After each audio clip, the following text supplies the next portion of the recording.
In this episode of Draw This, I'll show you how to illustrate photorealistic cherries using only vector illustration tools in Adobe Illustrator.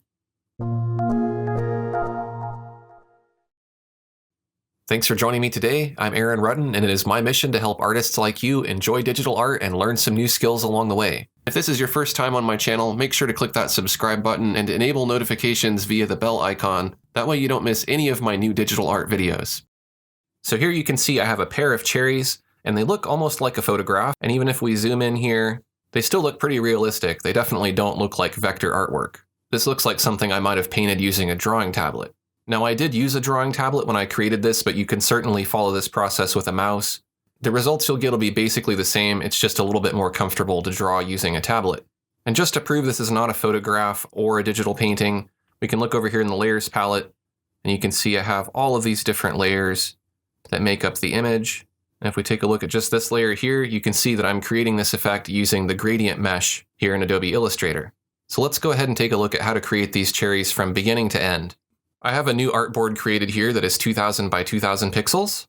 And within that artboard, I've created a few different layer groups here.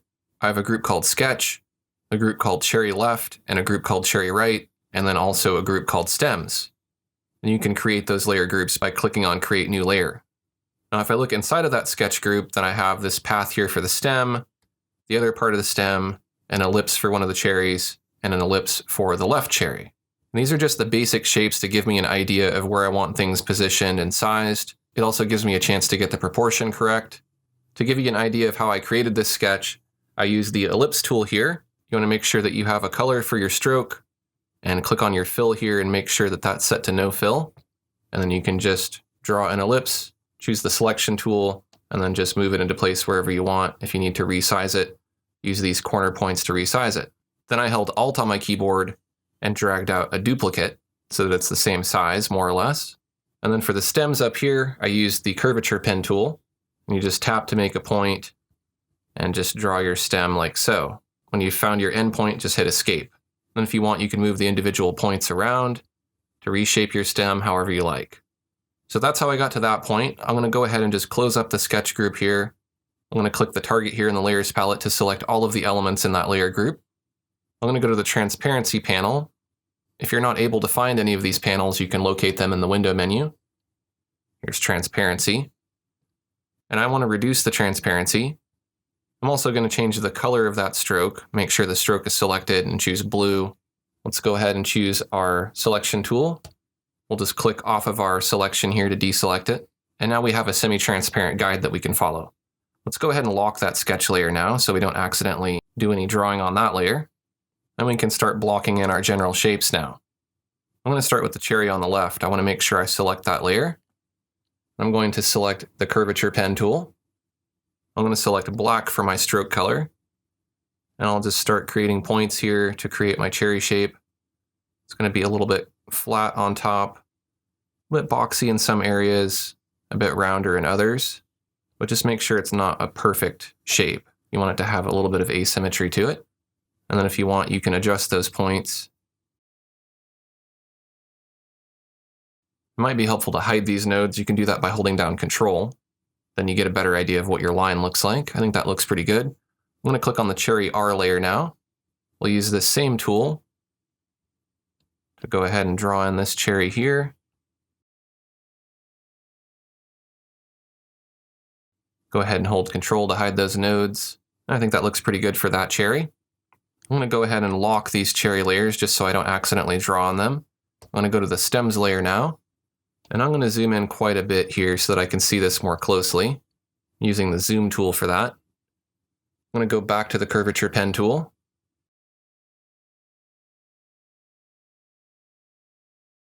Now before I get to this last endpoint, I'm going to hold down Alt, and I'm going to click. That'll make a sharp corner.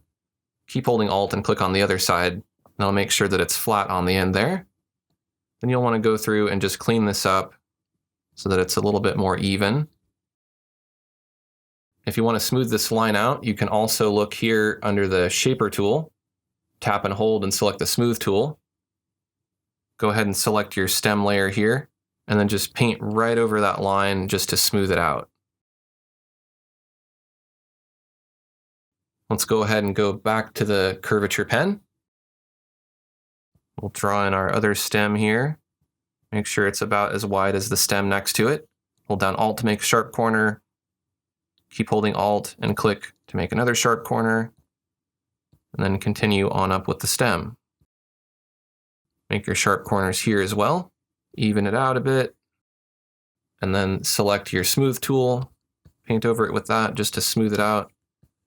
Make it nice and even. I think that looks pretty good. Now let's go ahead and look here underneath the width tool. And let's choose the pucker tool. We'll double click on it. This gives us the pucker tool options. If you're using a tablet, you can turn on pen pressure, or you can set the intensity manually. I'm just going to go ahead and set the intensity down to 5 and click on OK. And now if I paint, it's going to kind of squeeze those edges together so that I don't have a perfectly consistent stem all the way through. So we'll kind of pinch it together a little bit right around there. Let's go ahead and toggle this open so that we can see our other stem path. We'll do it to that as well. And if your stem is too thick or too thin overall, this is a good way to manipulate that.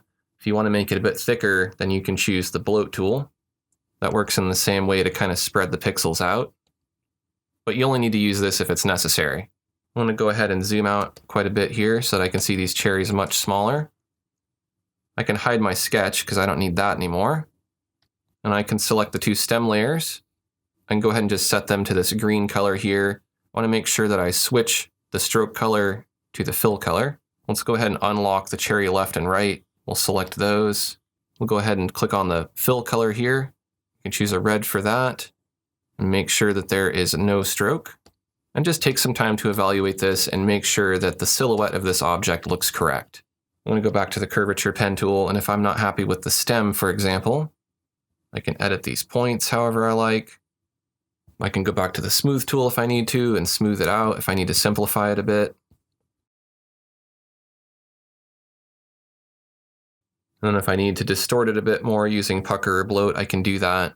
Just try to get it looking exactly the way you want. Zooming out helps quite a bit too, because these cherries are normally pretty small and you might be working on them at a larger scale than you would normally see cherries. I feel like thinning out the stems definitely helped there. I'll go ahead and zoom in a bit here.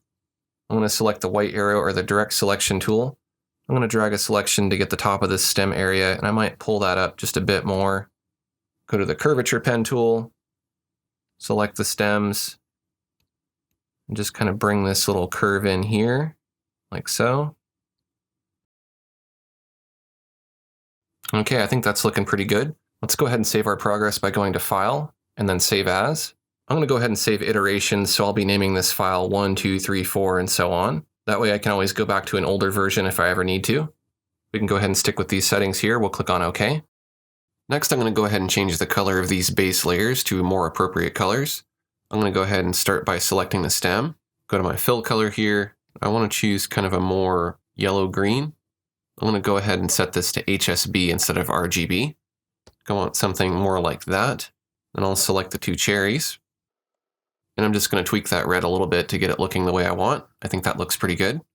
Now we can go ahead and start adding some three-dimensionality. So let's go ahead and start by selecting the left cherry. And then I'm going to go to the gradient mesh tool. And to show you what this can do, you can just click on your image here. For example, I can click right there. And what that's going to do is that's going to divide this mesh into quarters, starting from wherever I clicked. So now if I click here, I'll divide it there. If I click over here, then I'll divide it there, and so on. And then once I do that, then I can choose different colors for each spot here on the mesh. So as you can see, once I click on this node, then I click on a color, that color spreads outward from that center point until it gets to another node. And you do have some control over the contour of this mesh too. We can stretch it out like so. So now if I hit Control H on my keyboard to hide those lines, then you can see it's starting to fill it in with color. Now obviously I want to do some undos because I don't want these colors that I chose. And I don't necessarily want the mesh divided this way. What you want to do is you want to look at your reference photo and try to imagine the contours of that image and look at where the colors are. I can see that the contours on this cherry are going kind of like this because this is kind of a globe shape or a spherical shape. So most of our contours are going to be pretty vertical here. We'll have a few horizontal ones as well. On the cherry on the right, we'd have a lot of divisions over here on the right side to create that nice shadow. But this will make a lot more sense once I start dividing and coloring. So I'm going to click here to divide it here, once over here, once over here, and we'll do some over on this side as well. If you're going to have big, broad areas of color, then just try to keep some of those areas nice and open. Do a couple up here, and we can start with something like that. Now I'm going to switch to the lasso tool, and I can start selecting areas of my mesh here. But I want to make sure that I don't accidentally select the stem, so I'm going to lock the stem. Let's also lock the other cherry on the right too, so we don't accidentally grab that. Let's select the top area of the mesh here.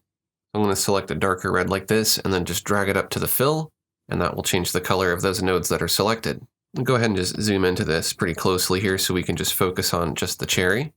Back to the gradient mesh tool. I'll just select that cherry layer. Another way to change nodes is you can just drag a color right onto the node, and you can see that node becomes yellow right there. So I could drag these darker ones up to the top, but as you can see, this could be a little tedious doing it this way. I'm going to go ahead and click right about here on my mesh because we're going to have a highlight right about there.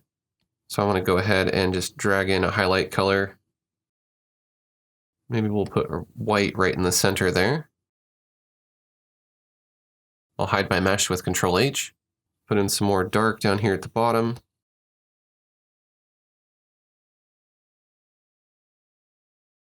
And we can always sculpt that mesh to try to get the exact kind of shape that we want. See, as I'm moving that, I start to get some contour in my cherry. You want to be careful not to move the mesh near the edges or you'll reshape your cherry.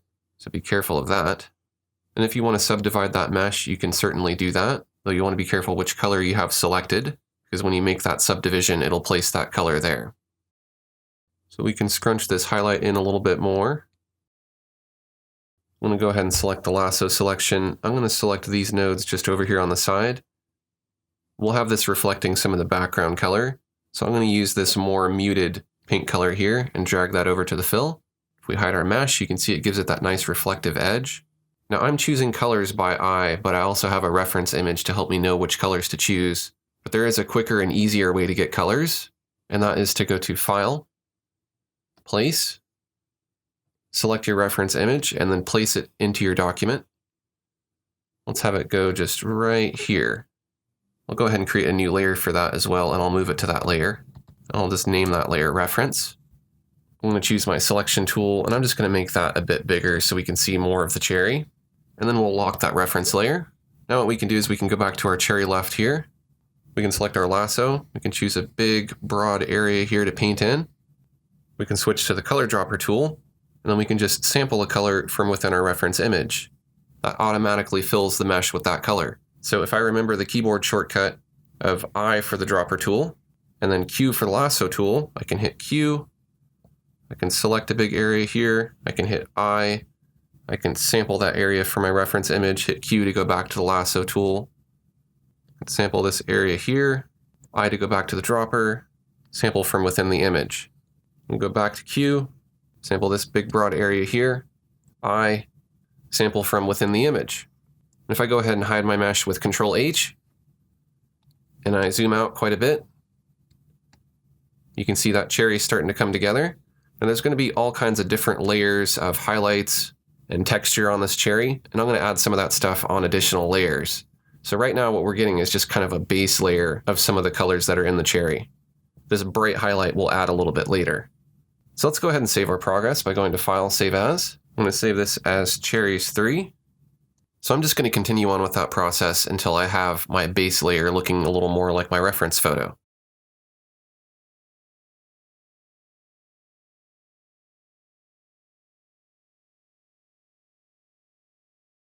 Now I sped up the footage a bit there, but you can see that took quite a bit of time just to get it looking like this. It helps to look at it smaller to get a better idea of what it's really going to look like. You don't want it to be much bigger than a real cherry would be. So you can zoom out like that, or while you're working on it, you can look over here in your transparency palette and you'll be able to see a little miniature image. There's also Window Navigator, which you can use. But transparency works a little bit better just to isolate that one little area. So basically what you want is just kind of the feel of what you see in your reference image. It doesn't have to match it exactly because it would be very difficult to match it exactly. Another tip is you don't want your mesh to get too complex. If you need to start over, because generally speaking, the fewer divisions, the better, especially in areas that you want to be pretty broad. So let's go ahead and move on to the cherry over on the other side now. If it helps, we can take our reference image and we can move it over to where we can better see it.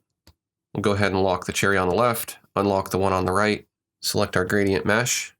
Let's go ahead and start with our highlight here, which is right about there. And we can build around that. So let's try something like that. I'm going to hit Q to go to my lasso tool, select the whole thing.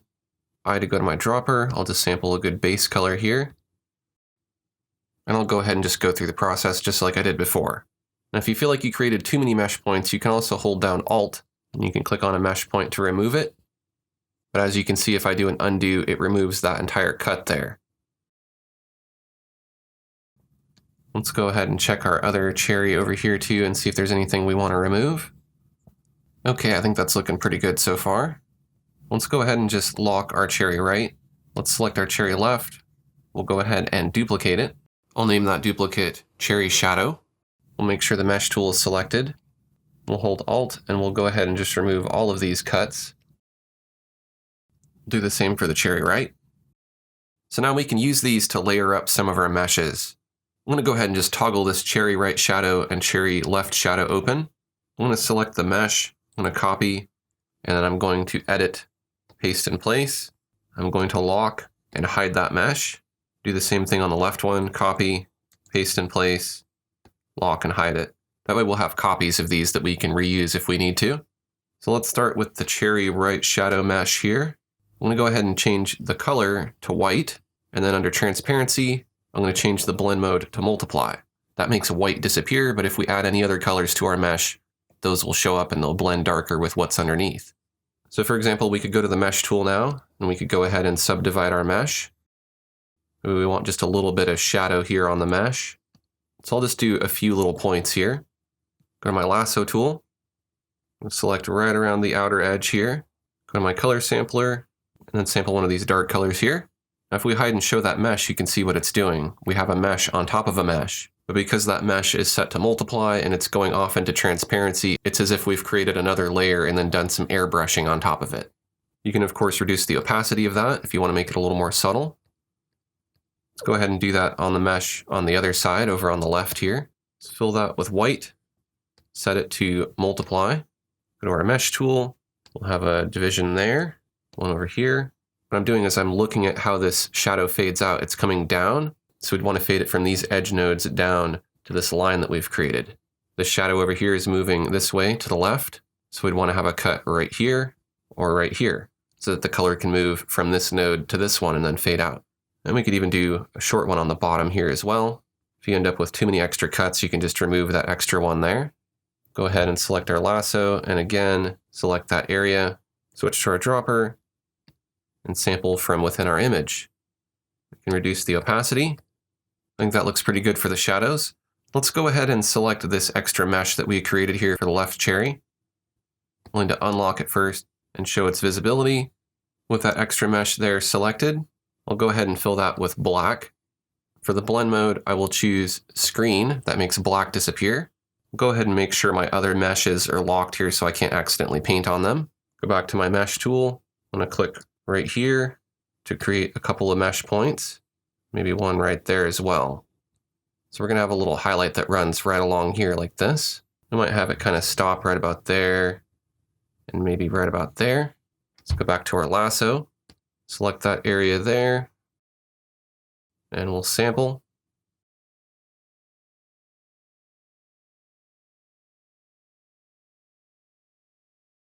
And it's okay if your mesh gets a little bunched up like this because that helps add some sharp areas, which makes it look nice and reflective. I'm going to go ahead and lock this mesh.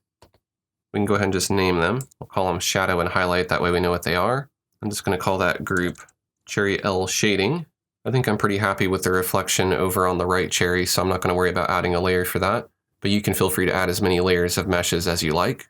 One thing I am going to do is I'm going to go to the left cherry, unlock it. I'm going to go back to that mesh. There are a few areas here that I just want to brighten up a bit. They're a bit too dull. And I want to brighten up some of these reds. I want them to match this other cherry a little bit better. So I want to go ahead and use my mesh tool to go ahead and just sample one of these red colors. I'll just save this as a swatch by dragging it to my swatches. And I'll go back to my other cherry, and I'm going to highlight a few areas here where I just want to brighten up the red a bit. I'll just select that red. That punches up the red quite a bit more.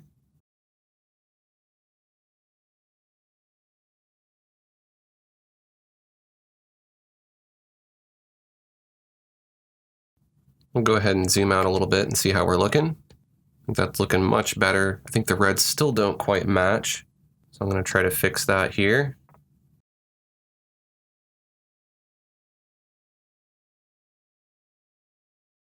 All right, I think that's looking much better. Let's go ahead and add a new layer on top of the Cherry L shading. I'll call it Cherry L Highlight. Let's go ahead and select our brush tool. We'll select white. We can just scribble a little bit of a highlight on here.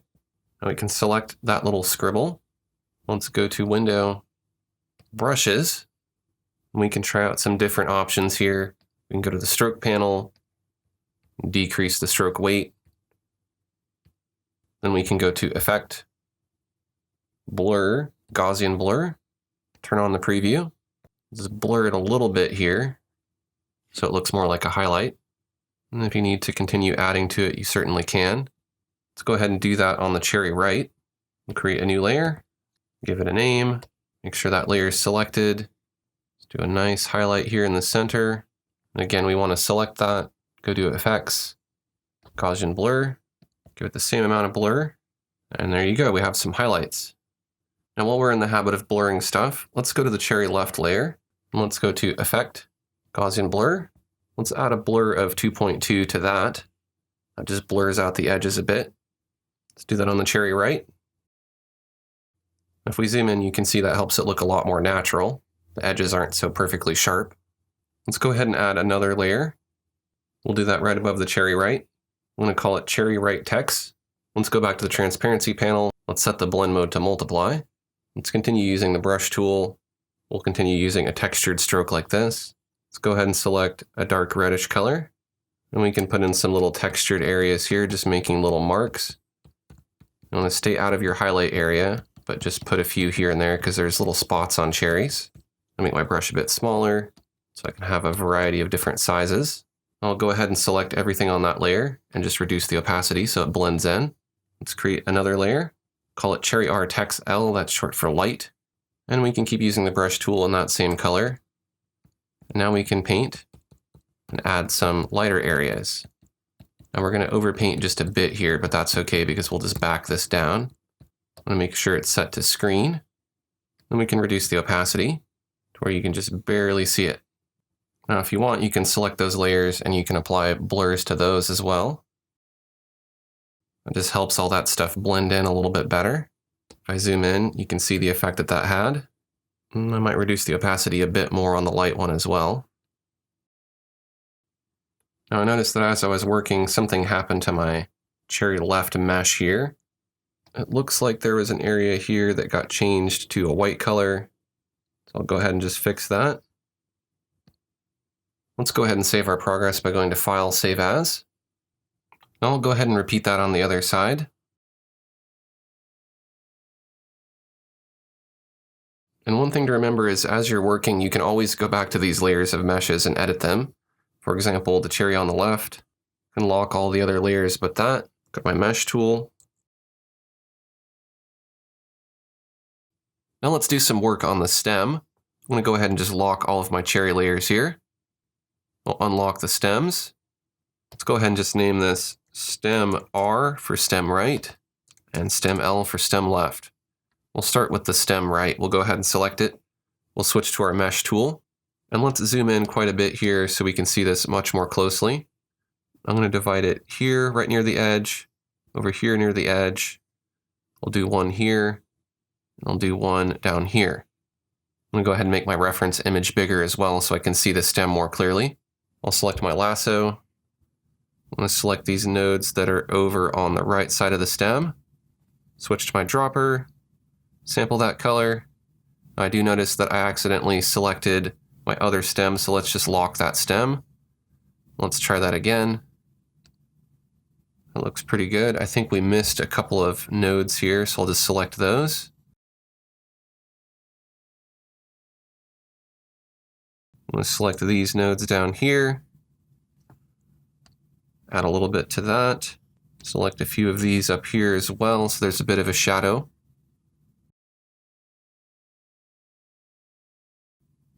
Go right along this edge here.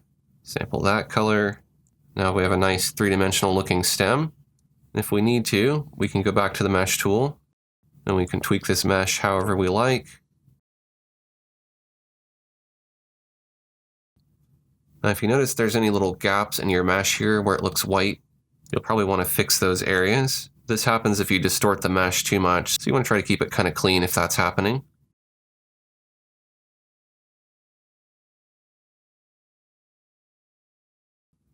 I removed that point there. I think I like that better.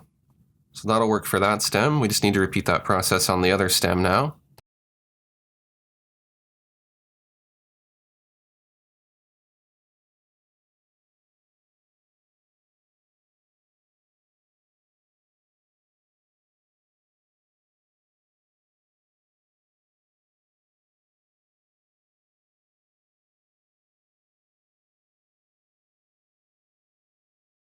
I think that's looking pretty good so far. I need to move the stem right beneath the stem left.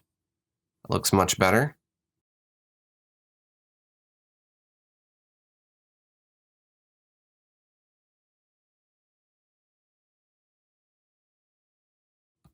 I'm going to zoom out a bit just to get a feel for how this is coming together. I think I'm pretty happy with it so far. Now let's go ahead and add a little bit of texture to the stems. I'm going to call this Stem Text Dark. I'll select the brush tool.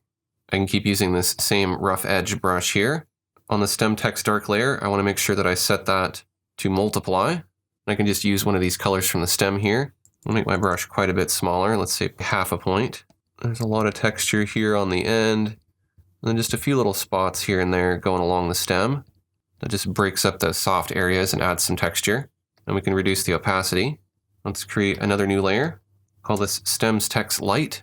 We'll set the composite method to screen. We can use that same brush. We'll want to make sure our Stem Text Dark layer is locked. We want kind of a brownish color. We can put in some of that. Select that layer, reduce the opacity of that stuff. And we'll go ahead and zoom out again. And we have some pretty good looking cherries. I think we're just about done. I'm going to go ahead and lock this Stems Light texture layer and the stems layer so I don't accidentally manipulate those.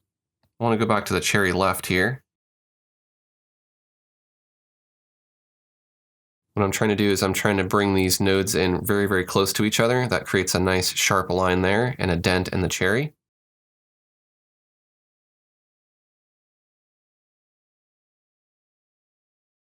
I think that's looking pretty good so far. I'm going to lock that layer. I'm going to go to the cherry left highlight. That's this layer here. I'm going to select that. I'm going to switch back to that brush, make sure I have white selected. Just make sure that middle is filled in all the way. I'm going to lock that layer up. I'm going to go to the layer underneath and unlock it. And that's kind of a group of layers. I have this shadow and the highlight. I'm going to select the highlight. I'm going to go to Effect, Blur, Gaussian Blur. Blur it a little bit so it's not so sharp. While we're blurring stuff, I don't want to forget to blur the stems as well. So let's go to the stems layer. Let's unlock both of those. Let's select each of them. Let's blur those as well. I'm going to go ahead and just lock those layers. I'm going to go to the cherry right. I'll just clean that up, and we'll be just about done with this. I'm just selecting each of these nodes. For example, these I just want to make a bit brighter.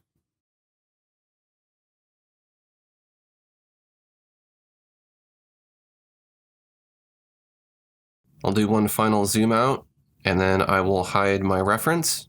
And with that, we have a finished illustration. So you can see it looks fairly photorealistic. It looks a lot like the results you'd get if you did a digital painting, but you can do all of this with a mouse in Adobe Illustrator.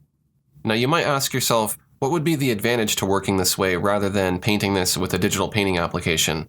The advantage is that these cherries are vector, and so if I scale them up and make them larger, they're still going to look nice and crisp and clean. A bitmap image or an image that was made in a digital painting application would have a limitation for how large you could print the artwork before it starts to look kind of blurry. If you enjoyed this episode of Draw This, go on over to patreon.com/AaronRutten and join me on my mission to create more free digital art resources like this. Thanks for watching, and I'll see you next time.